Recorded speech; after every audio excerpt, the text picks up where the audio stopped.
Hi everyone, I'm Cait DesRoches. I'm the director of OpenNotes, and I want to just say hello and thanks for logging into our webinar today focused on proxy access for care partners. So we're really excited about this today. This is a little bit of a new topic for us to be taking on, and we have some great presentations, which I'll give you a quick introduction to people as we go along. But while we're waiting, I'm going to give people maybe 30 more seconds to log on. And we have a couple of poll questions up on the screen. So feel free to participate in the poll. We're really interested in understanding whether people in this group have ever tried to get proxy access to someone else's account or ever tried to give proxy access to their account to someone else. So we'll give that a minute while people are still logging on. So while we're waiting for this, one of the things that you're going to hear about today is a new initiative that we are running at OpenNotes in collaboration with Johns Hopkins University and Jennifer Wolff, who you'll hear from, a new learning collaborative for healthcare organizations that are interested in understanding proxy access to the portal and in increasing the number of caregivers who have access to the portal. So we'll talk a little bit more about that as we go along, but I wanted to just let you know that that is coming up. If you're interested in being part of the collaborative, you can get in touch with me. You can get in touch with Amanda, who you've been hearing from about the webinar, and we'll be happy to talk to you about next steps. All right, Amanda, are we ready to get started? All right, so most people have never tried to give access to their portal account to someone else. Amanda, I think I missed the first set of answers. Can we go back to that at all? I don't know if that's possible. Oh, we're about 50-50 on trying to give access to someone else. So as we go along, we'll be talking, of course, more about this, and we'll have some presentations specifically about that. So here's just the quick slide about the proxy access. And now I am going to move us on to introductions. So as I said, I'm Cait DesRoches. I'm the executive director of OpenNotes, and I'm one of the leaders of the research that you are going to hear about today with my colleague Jennifer Wolff. So some housekeeping before and I know at this point everyone has attended webinars before, but just to go over a few kind of ground rules. You're all muted. During this session, we ask you to type questions into the question box, so you can see here on the slide how to do that. Some questions might get answered during the presentation, so as we're monitoring, Deb Wackenheim will be monitoring the questions, and she may be answering some of them as we go along. Other questions we'll bring up during the question and answer period. The presentation is being recorded, and you can get it at opennotes.org or on our YouTube channel, My OpenNotes, and you'll get an email after this with links to the presentations. So quick introduction, level setting about OpenNotes. We are not, I'll start with what we're not, which is we're not a product or a software. We don't develop apps. We don't really even know how to develop apps. And we don't have a server full of notes somewhere that we're mining for information. What we are is a group of philanthropically supported clinicians, researchers, experts in dissemination, patients and care partners. We're based at Beth Israel Deaconess Medical Center in Boston, and our group studies the effects of open and transparent communication between patients, care partners, and clinicians. Just another sort of definitional issue, there's OpenNotes, capital O, capital N versus two words, small o, small n. OpenNotes, capital O, capital N is our philanthropically supported group of researchers and sort of the movement toward greater transparency. And OpenNotes is simply when patients have easy access to the clinical notes that are written after they have a clinical visit, and this is usually through patient portal. We've worked for the last 11 years with collaborators around the country and increasingly overseas to foster and evaluate the spread of shared clinical notes. So today, in addition to the research we're going to present to you, we're also going to talk a little bit about advocacy and education. And again, we're funded entirely by philanthropic grants and gifts. So we do not have any commercial relationships. We are first going to hear from my colleague and friend, Jennifer Wolff. Jennifer is a professor in the Department of Health Policy and Management at Johns Hopkins University, and she's the director of the Roger C. Lipschitz Center for Integrated Healthcare. Jennifer is a national expert in research and policy related to care of older adults with complex care needs and disabilities and their informal care partners, so often, family members and friends. She has led or been involved in the design and evaluation of many initiatives that are really geared toward developing practical tools and strategies to improve care quality and care partner integration into the care team for older adults with complex care needs. So we're very lucky to have her today, and I'm going to turn the talk over to her now. Thanks, Cait. It's great to be here today. I'm really excited about this initiative, and I am going to be talking about the landscape of what we know about proxy access and why this matters. It's widely recognized that there are millions of family caregivers and care partners who provide foundational assistance to individuals of all ages, from children to older adults who are living with serious illness or disability of varied forms. And there is a growing appreciation that these family caregivers and care partners not only are helping with daily activities, but they are have an important role in navigating health system demands, and commonly also are either providing or overseeing or coordinating medical and nursing tasks as well. And this quote from the American Medical Association is old, but it unfortunately I think reflects the status quo of today, which is that America overwhelmingly relies on a shadow workforce of family caregivers who are too often ill-prepared for the roles that they are expected to assume, and in fact that the care delivery system requires them or relies on them to assume. So if you turn to the next slide, we recognize that individual clinicians are tremendously committed to meeting the needs of both patients as well as the families' care partners who are involved in their care.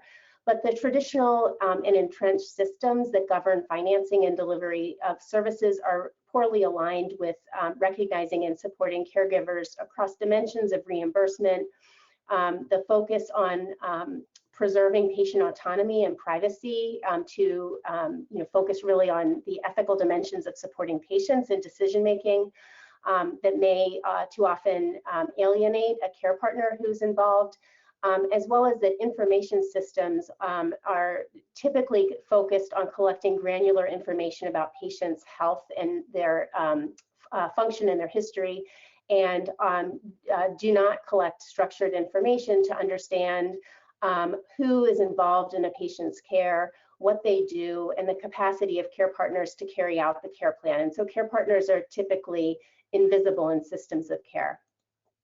The provider-sponsored patient portal, I think we all recognize, is a really important tool that is been deployed to engage patients in care. It's widely available and allows patients with access to timely, accurate, and comprehensive information about their health that allows them to more actively engage in care and undertake a variety of health management activities. And an important factor related to the portal is that it puts the patient in the driver's seat rather than relying on clinicians and staff. Many electronic health record vendors and health systems allow patients to register a family care partner, a family or friend, to share access or grant proxy access to their account, such that the care partner has their own identity credentials. And this is really important because it allows patients to identify who they do and do not want to involve in their care. It provides care partners with legitimacy when engaging in health system activities. It provides the care partner with information transparency about the patient's health and their treatments.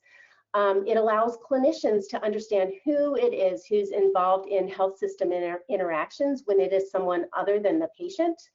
And shared access or proxy access facilitates bidirectional information exchange between patients, clinicians, as well as their care partners. And this is critically important as electronic modalities increasingly become a mainstream mode of interaction. In terms of the landscape of shared access, I'll be brief because we know relatively little. We do know, however, that older adults and adolescents commonly rely on and desire care partners' involvement in their care and having access to their care partners having access to health information.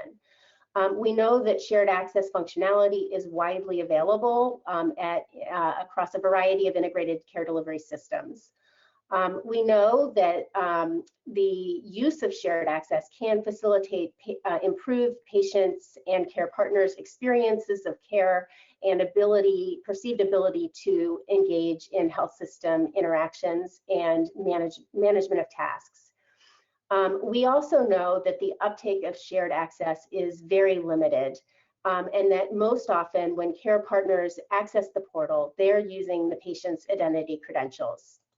And I'll just walk you through one recent study, which was undertaken at a single health system and looked at 750,000 portal messages sent over a calendar year. The study found that 99.3% of these messages were sent using the patient's identity credentials, and just 0.7% were sent by a care partner using the care partner's identity credentials. The study team looked at 3,000 randomly selected portal messages and did a text analysis, and they found that about 84% of these were clearly sent by the patient. They found that about 7% were clearly sent from someone other than the patient, where the individual indicated that who they were and that this was not the patient. And then finally, about 9% of the time, the identity of the sender was unclear. It was unclear whether the message was sent from the patient or a care partner.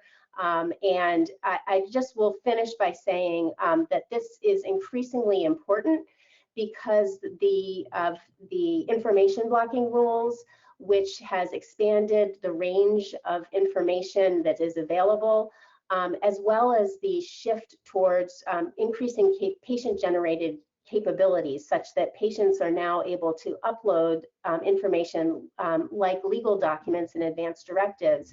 And having the lack of clarity of who it is who's engaging in these interactions raises potential questions about the integrity of health information that's being transmitted through the portal. And I'll stop there and turn it back over to Cait. Thank you, Jennifer. And there have been a bunch of questions already in the chat and in the question box, and we are answering those as they come in, and some of them we'll also get to in the final 15 minutes of our hour, where we'll be doing a Q&A. So we're going to just move on at this point to Liz Salmi. So Liz is the Communications and Patient Initiatives Director for OpenNotes. In her role with OpenNotes, Liz helps clinicians and hospitals and health systems kind of understand issues through the patient eyes, and she focuses on the changing nature of communication in the age of growing transparency. Today, Liz is going to be talking to us, though not in her role as OpenNotes communications director, but from her perspective, from her patient perspective, and her own experience in trying to give proxy access. Thanks so much, Cait. Is this thing on? I'm tapping the microphone. You can hear me okay? Yeah. Okay, great. Yeah. Hello, everybody. Thank you for joining us. Usually I'm the MC of our webinar, and so I usually spring that role, but today, my presentation, my portion is called Who Dropped the Ball? A Cautionary Tale about proxy access from people who should know better. And the people who should know better is me, Liz Salmi, patient advocate, and my husband, Brett, who's my care partner / caregiver.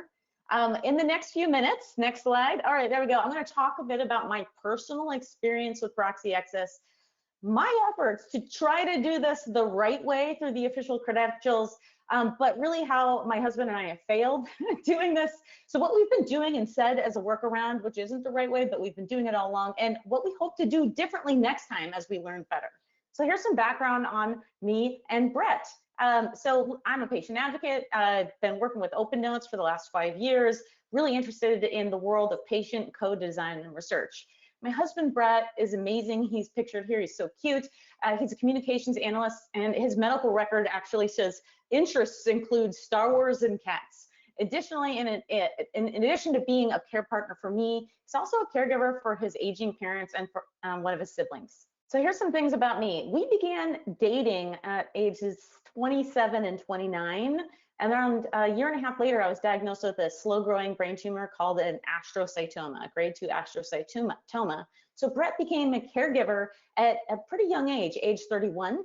We'd only been dating for a few 18 months at that time. And after that, I had 2 surgeries, 2 brain surgeries for tumor removal, went through 2 years of chemotherapy, PT, OT, and the works. And then during that time, we actually ended up getting married around ages 31, 33. And when we became married, I decided, hey, I want to give my caregiver proxy access in my patient portal. I was a patient within Kaiser at the time. So when we got married, we were both Kaiser patients, and it was super easy for me to say, I want this other Kaiser member to have proxy access to me. They made it super simple. It's like, this guy, make him my proxy, done.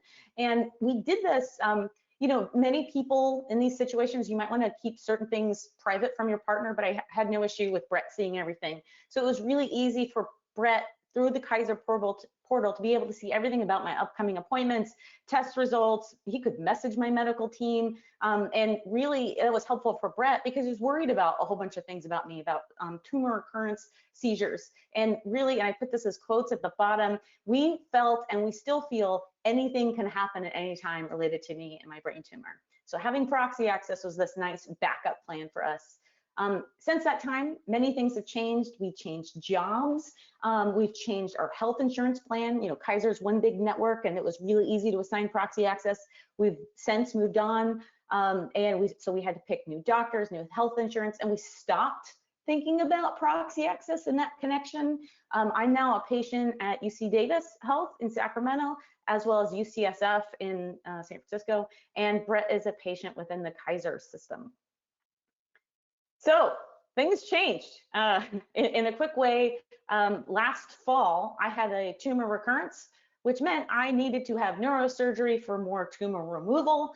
Brett and I have gone through things before. We're pretty smart as patients, a patient and care partner, but we had just a few weeks to prepare to get everything up to speed in advance, so that way he was ready to log in and be my proxy. But the process of giving him official proxy access, now that he's a Sutter patient and I'm a UC Davis and UCSF patient, our stuff didn't connect to each other at all. I could not say, make this Sutter patient a proxy for this patient at UCSF. It didn't work. And we tried everything possible. But actually, hold on. Before I tell you what we did, I'll actually show you what we did. So the question for the audience is, do you think we could actually make this happen?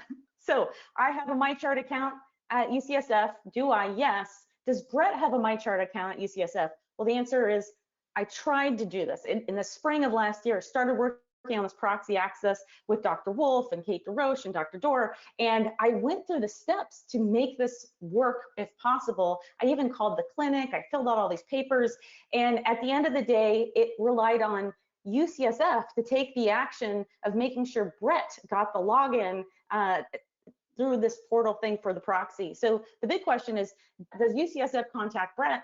And the answer is, thank you, Amanda, that good, UCSF contacted Brett. And then the next question is, after UCSF sends this message to Brett, does Brett then accept that invite to make an account with UCSF? And it really relies on Brett to accept the invite, and he never did, even though he's caring for somebody with a serious chronic condition. And just yesterday, I said to Brett, you were invited to accept this invite. Why didn't you? And he said, I got busy. I didn't click the invite. I thought about it a month later, and then the invite was expired. So here we are, two people who should know better, and we couldn't make it work. So what we did instead is what most people do in a patient care partner situation, is we decided to just hack the system and give Brett immediate access to my information, where he's logging in under my credentials. And the cheat code for this, which you shouldn't be doing, we're trying to make this better, is basically I downloaded my chart to his phone. I had him log in with my credentials. I went into my chart and edited the communications preferences section to update the text messages, not to me, but to have them send directly to Brett. And then I subscribed him to all text notifications. So during my hospitalization, on the next screen, you'll see that he was actually opted into every single test result real time while I was in the hospital. It's a lot. Not everybody wants all those notifications, but I wanted to make sure he was in the loop and he would get all those results. So here's what we'd like to see. I would love to see, it was great at Kaiser. It was easy for me to assign proxy access between me and him there. I'd love to see that happen at all health systems, not just between this one network. I'd also love to see that there's like a process to make it easier for me, the patient, to continue to bug my care partner with reminders like, remember to accept the invite. Did you do it yet? Did you do it yet? So I don't have to think about it anymore. And then the whole process of sending email and text message reminders to these proxies to remind them to actually complete the steps would be really nice. So big question before we leave, do you think Brett and I ever learned our lesson about proxy access? No, we didn't. We should have known from last fall that we needed to get things in order and really give Brett official proxy access to the portal, but we didn't. And here we are. I had a third recurrence, and next week I'm going back to UCSF for neurosurgery for tumor removal, sadly, and I'm still not set up for proxy access. So shame on us multiple times, but hopefully you'll forgive me, and I'm committed to work with Cait and Jennifer and the team to make this easier for all people, because if proxy access is hard for me, I can only imagine how hard is it for other people. Thank you. So Liz and Brett, thank you for that. And let's just say there's really nothing to forgive if proxy, with your flow diagram, if getting proxy access was that difficult, it's really no wonder that most people don't do it. Yeah, and the flow diagram could be more complicated, and I tried to make it easy for the screen, but later, I'll share those later. Thanks, Cait. Okay, great. So I'm going to turn now to David Dorr. Dr. Dorr is an internal medicine physician and an informaticist at Oregon Health and Science University. He's really interested in complex care management, particularly for older adults and other kind of at-risk populations, and what is required in terms of our clinical information systems to really support that kind of care. He's focused on EHR, electronic health record deployment, and health information exchange as ways to sort of expand system-based approaches to this kind of care. And today, David is going to tell us his two tales of proxy access. Yeah, I appreciate it. It's delightful, and I really have enjoyed so far all of this, especially Liz. I think there's absolutely nothing to forgive. This is my field, so I'm an informatics expert as well as an internist. Thank you. So my team called Care Management Plus, basically we try and figure out how we can use data, information, and knowledge to assist in transforming health for our most vulnerable patient populations. And we do that lots of different ways, including access to care, to information, and care planning, and engaging care partners in the work. So one of the things here is why, right? Why do we need this? I think we hear some examples, but we know from the research that care partners are incredibly important in the health and well-being of people. and that they themselves are often the subject of strain, have stress, and so become part of that care team in many ways, including affecting their own health. And so the more we can know and engage them in sort of team-based efforts, the more we can improve complex care coordination, helping to manage things at home. And we've been working on this in lots of different ways through models of care, changes, including Care Management Plus, which is a model that I helped co-develop, where care managers or care coordinators are embedded in primary care teams to help. But we also have been trying to do this through health information technology for a long time, including many different projects, some of which I worked on an e-care plan project that tries to bring together the care plan so everyone can see it.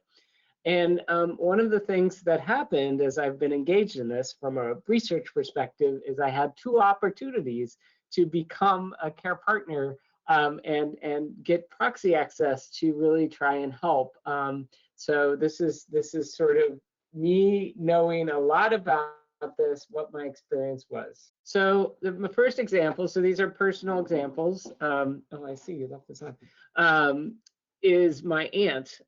So she is an incredibly vibrant and wonderful person who had a diagnosis of breast cancer, and so was being seen at Scripps. But in the midst of this, she had this onset of severe abdominal pain, just racked her throughout, radiated to the whole body. She couldn't eat. Showed some of her laboratory values were elevated from her liver.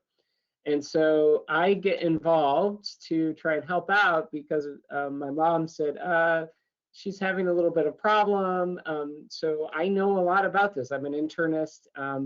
And she gets care at many different places. Where she lives is somewhat more rural, but she does go to an urban center for care, and it is very far away from me. So you know, how can I help sort this out? Because the initial workup, it resolved, but things remained elevated, and then she had a recurrence of the event, and it was sort of a mystery. She says, oh, I can send you some results, but basically by email, which is, as we know, not the most secure way to be sending personal health information. But we say, you know, be a lot better just to get the results, especially because it was sort of evolving at the time. So she was very savvy and could sign me up for Proxy access. She did it. And even though I never could be there and in person, their system allows me, a non-patient, which is a really important thing here. If you're not a patient of this healthcare system, it's really getting the Proxy access is much harder. And if you don't go in person, it's harder. And so what happened for this one is sort of a similar step to Liz's example, except for they could do everything virtual there. They had an authentication step that I thought was really savvy, sort of like if you're signing up for, you know, a bank account or something, that really required me to prove who I am, in essence. But then, boom, after a couple days after we asked, I got asynchronous access, so they authorized it, and I completely was in, get all the notifications, still do. It's kind of great, actually. And you can see I have this Google Doc here, which is not shared, but I basically went through like 20 different diagnoses because it's very non-specific, and we ended up recommending this particular kind of treatment where they go in and dilate the bile duct, because although she'd had her gallbladder out, sometimes that can get inflamed, and so that was basically the cause of the whole thing. And she had that done and hasn't had a recurrence since, and things seem to have settled down. So through this, you know, we were able to focus her care and really help her through a diagnostic dilemma. And I actually felt like it was quite helpful overall. So success. And let's go to the next one. The next one is my own mother. I also am not a patient at her particular healthcare system, but she receives absolutely excellent care there. I mean, they're amazing. And she constantly asks me questions. So she has many chronic conditions. She's 80, as you can imagine. And so she often asks me things like, oh, they recommended this as a next step. And I ask her some questions about what this or that showed. She has no idea. She's like, oh, just, I'll come over and show you. Or finally I said, we should just request proxy access and then I can see it all the time. So the many phone calls. Yeah, so the next one. So I'm gonna step through this one by one. So first, I try to do exactly the same thing. I get her to authorize it. Basically, she brings her phone over and I do it from her phone.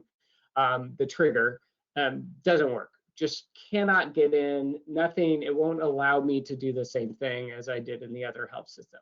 So, it requires that you're a patient. The next one. So what do I do next? So for their system, there's no asynchronous. So you have to literally somebody who works in the clinic in one of the clinics where they get care must initiate the non-patient request. And so eventually I call them, they have never done this. They have no idea how to do this. They literally have to go on to the help desk, and 30 minutes it took them just to do this one. Finally, feels like they initiated the request, still doesn't work, won't authorize my account. And at this point, I'm like, well, at least my mom lives close. I can't keep doing this. It does, very interestingly, it does actually notify me that when there's a new message or information, but I can't actually log in using the credentials. So yeah, go to the next one. So, sort of what do I think about this? They both these health systems think this is very important. They totally get it. And their care was really excellent, and it's nothing about the care. And one system really said, oh, let's fix this because we know sometimes these proxies aren't going to be patients in our system, and the software is just set up that way to make it easy to do it that way, but not if not. And so we basically, let's fix this, let's make it good. And the other one's like, well, we'll just assign it to the people of the clinic for the verification, which is an important step. You don't want a random person trying to get access to your health information, right? So you want to make sure it's the right person that you authorize getting it. And really the thing here is neither of those are wrong necessarily. Probably the second one where the frontline staff does it is the recommended way by the vendor of the electronic health record system, if I'm honest, because it seems more common, as we saw. But it's certainly not the best way. It's really a burden for everyone. Most of who won't see this aren't necessarily doing that often. And so really the fundamental thing, which really buoys up the idea of this learning collaborative, is we at health systems, like I work at one myself, we have to really take this as yes, even if we're committed to doing the right thing here, we know this is important. We absolutely have to be committed to innovation. And already we found that one health system has figured out a really nice, seamless way to do this. And another one, most of the others probably could learn from that. So I sort of bring good news that there's making this easier is definitely possible. So thanks. Thanks, David. That was terrific. So again, another example of a very savvy person with mixed success in getting this kind of access to the portal. I want to turn now for a few minutes back to Jennifer Wolff to talk about some of the work that we've been doing together that is focused on, well, how do we move past some of these problems within the constraints of the systems that these organizations are working in. So Jennifer, over to you. Great, thanks. So I am delighted. I'm sorry, I'm having some technical issues. I'm not familiar with this platform. I'm delighted to talk a little bit about several projects that are underway, all of which are really focused on feeding into the idea of scaling systems level strategies that identify and support the involvement of care partners as desired by patients. And this learning collaborative has sprung out of a John A. Hartford Foundation funded initiative that Cait and I and Dr. Dorr and Liz Salmi are involved with, that has the goal of trying to think about what are the best practices and spreading best practices to engage care partners through the portal. We are in the midst of launching a 36-month demonstration where we are trying to understand the prospects for scaling best practices in organizational strategies that facilitate appropriate and beneficial uptake of shared access to the portal. This initiative, this demonstration is in partnership with 3 care delivery systems where we're working in service delivery lines that care for older adults where shared access is particularly relevant. We're working with folks in geriatric oncology at the University of Rochester. We're working with colleagues in geriatrics and geriatric psychiatry at the University of Utah Health System and primary care at Providence Health Services.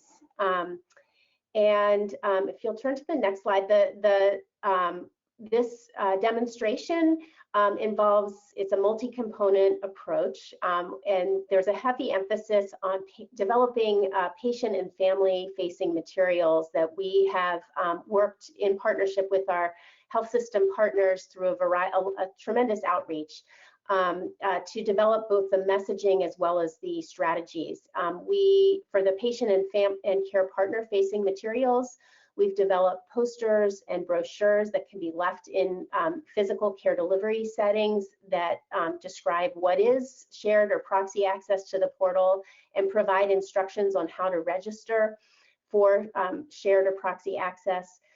These materials are supported by complementary messaging that are on the institutional websites of our partner organizations.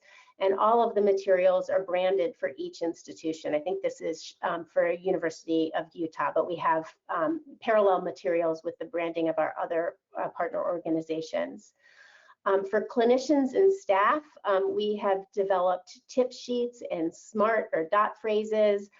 We've developed web page FAQs and talking points so that the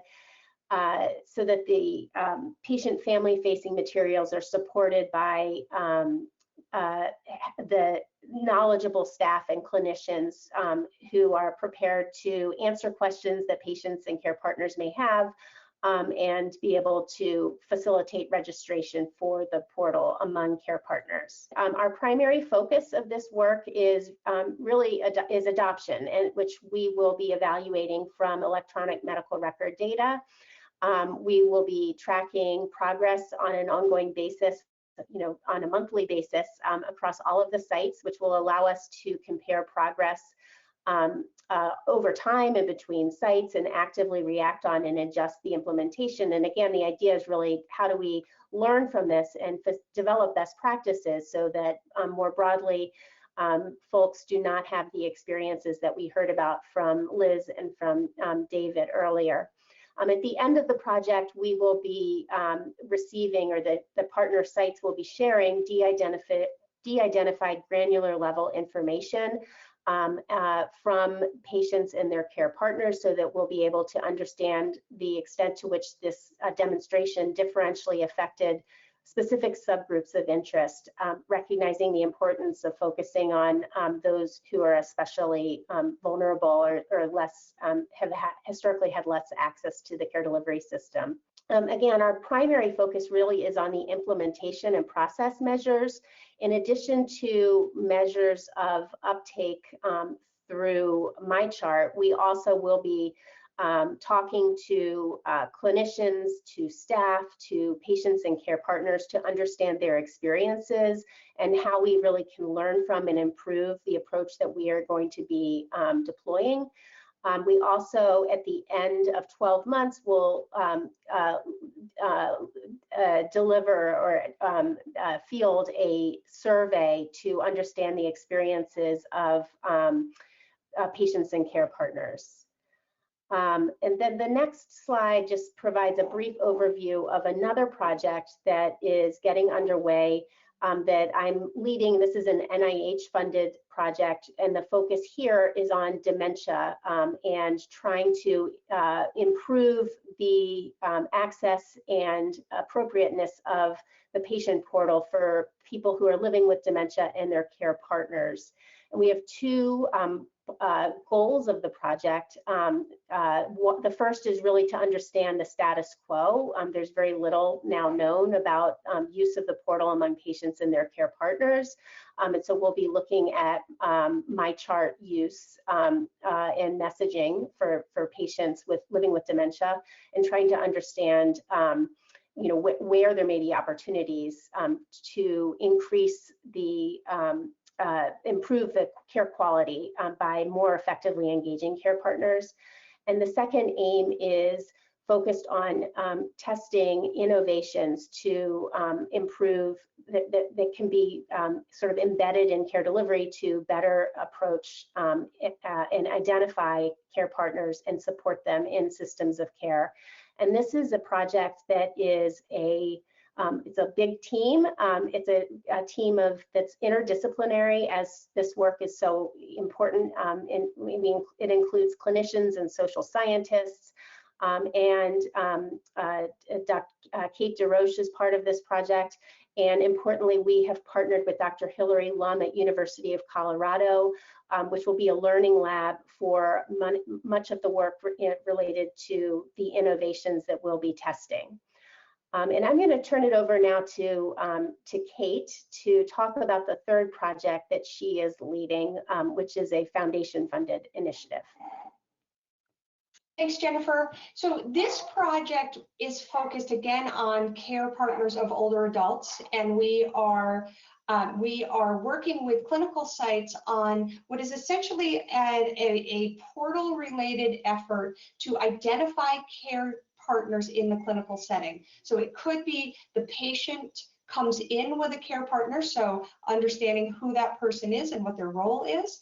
And then additionally, understanding whether the patient themselves might be a care partner to someone else and maybe experiencing stress or difficulties in that role that's affecting their health.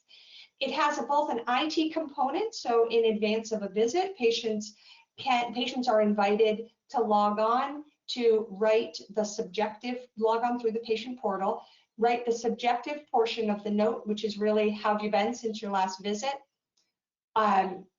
identify their priorities for their visit, and then they're asked whether since their last visit, have they started taking on caregiver responsibilities. Now I'm paraphrasing the question here, but that's the general idea.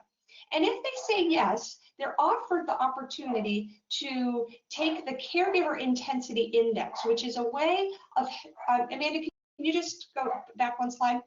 So that's an index developed by archangels, and it helps people. I've taken it myself as I have my own care partner responsibilities, and it helps patients to kind of visualize what's going really well and where are the stressors, and then what are some resources that are available to those stressors. So if we think about the work that we've been describing so far, I think of it as sort of a pyramid of complexity of technology use, moving from low, and I'm using low in quotes, to high, with that first project registering for a proxy account being sort of the baseline that someone could do. Then the next is, well, how can we effectively use the existing functions? And that's some of the work that Jennifer was describing as part of that R35. And then incorporating patient and care partner generated content. So that's this project around the caregiver intensity index. And then Jennifer and I, we aspire to move, even beyond that to, we have these sort of aspirational ideas around AI-enabled feedback for caregivers that includes education and resources, and finally, feedback loops that can help improve clinical care, the quality and safety of clinical care. Jennifer, do you want me to just turn it back to you to make sure you don't have a little sum up that you want to do?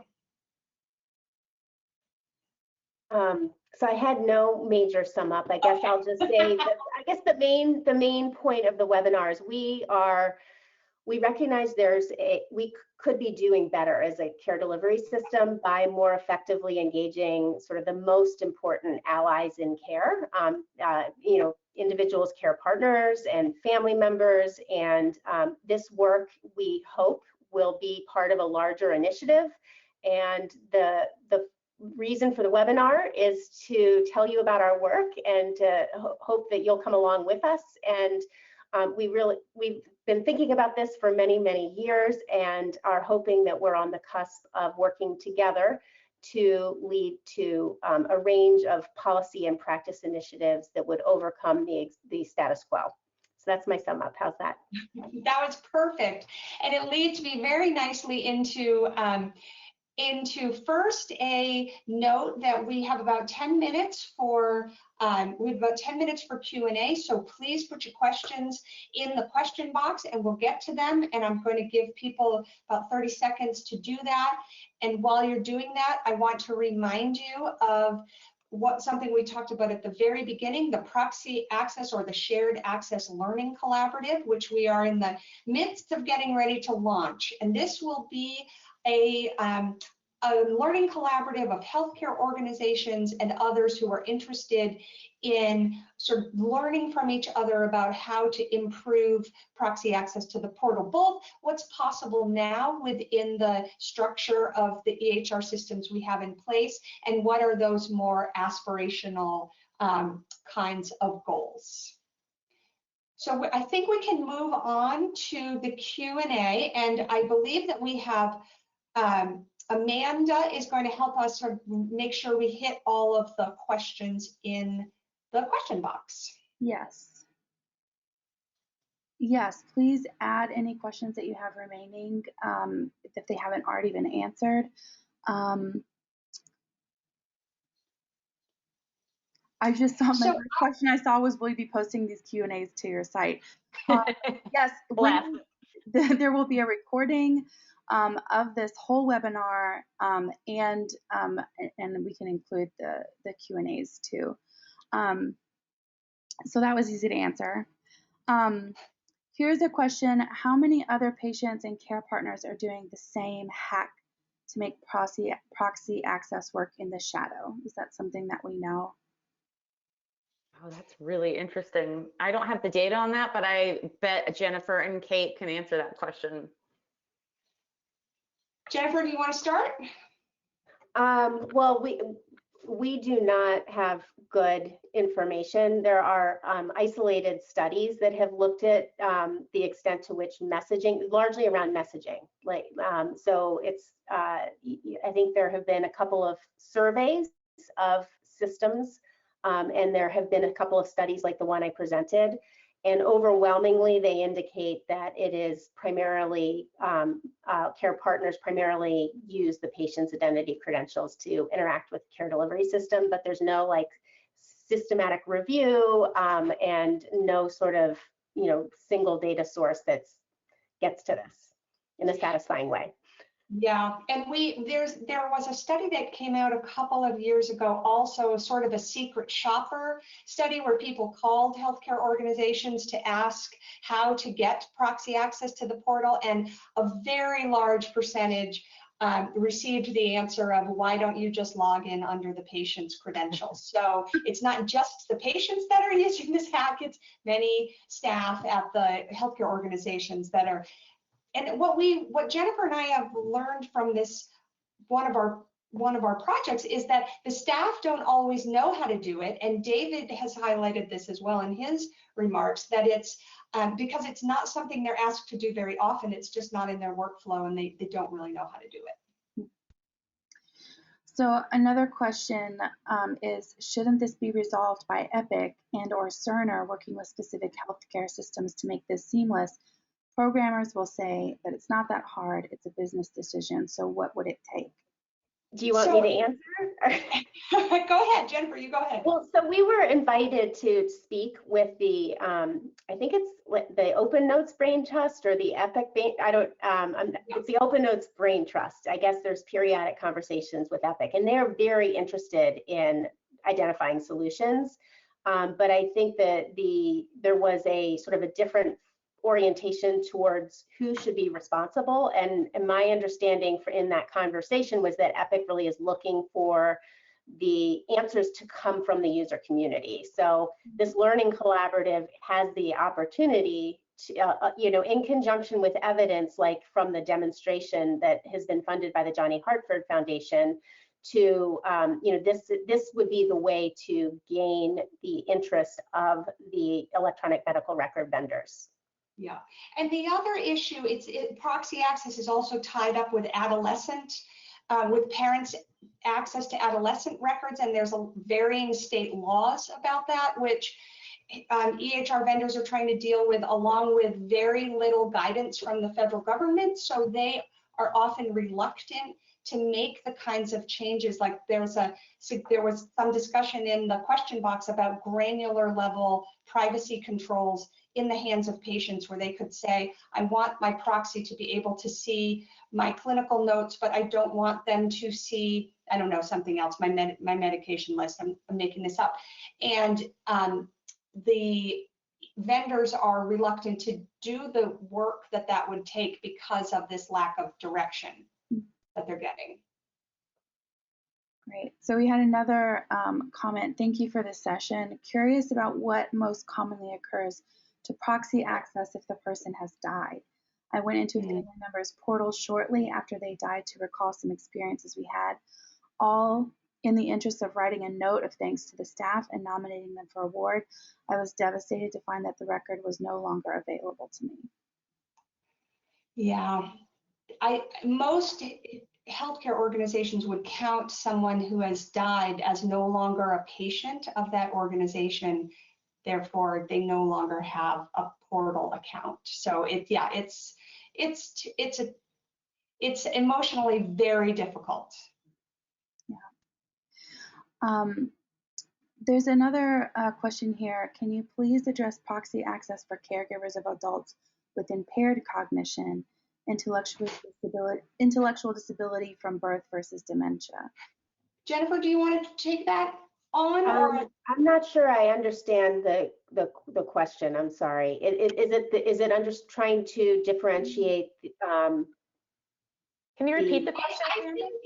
I think the question relates to the process for how does this work? So let's say you have a child with an intellectual disability that you're caring, that you're still involved in their healthcare as an adult, versus an adult who is developing, who's in cognitive decline. So the quick answer is, if the healthcare proxy has been invoked, then it's relatively simple for, everything related to the proxy is not simple. Related to getting proxy access is not simple. So when I use that word, it's from a regulatory perspective. If your healthcare proxy or your durable power of attorney has been invoked for an adult with cognitive issues, then you can get proxy access by giving those documents to the organization. Another question, Dave is at DeBroncart, a friend of ours, is saying, I'd love to return to the triangle.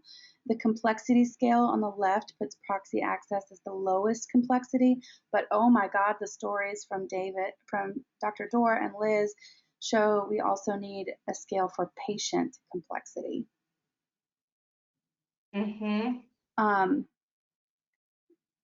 That's an excellent point, Dave.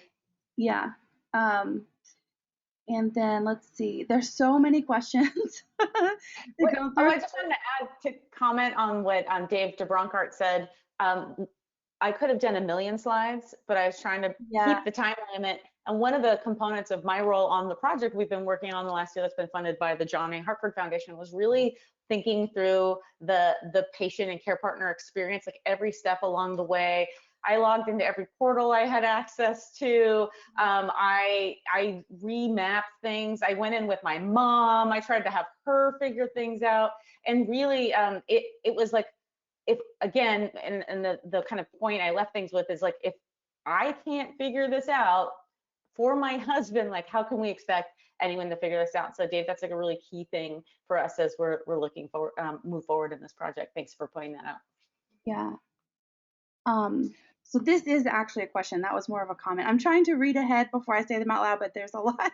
So this one is, any tips for where to start to demonstrate the return on investment for improving proxy access?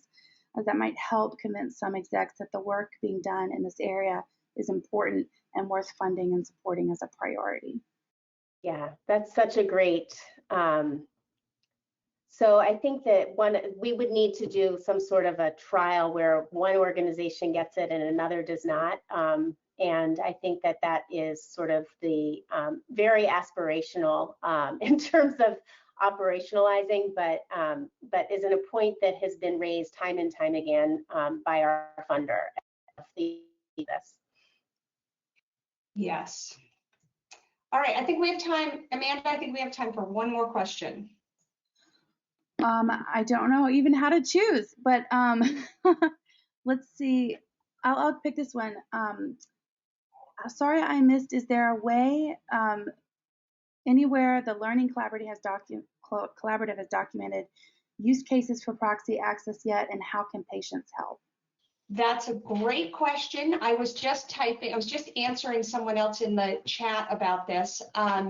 You can't, so we're launching, we'll be communicating more about the Learning Collaborative this summer, but if you are interested and you want to make sure you get kind of our first in line to get the information and to join the group, you can email Alex Duncan, so that's aduncan1@bidmc.harvard.edu. That'll be in her address is also in the slides, which will be available to you, and we'll be sending out a link to everyone so you know where to find them. And that's the best way to stay in touch. And I saw a couple of comments in the chat about, can patients be part of the collaborative? And I would say enthusiastically, yes, we want patient and care partner involvement in all of this work that we're doing.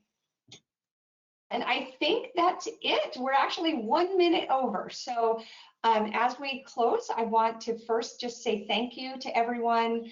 Thank you to everyone for joining us. Thank you to our presenters for sharing their experience and expertise.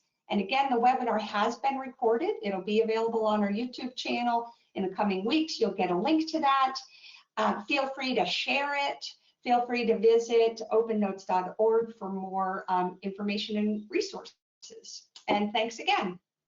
Thanks, everyone.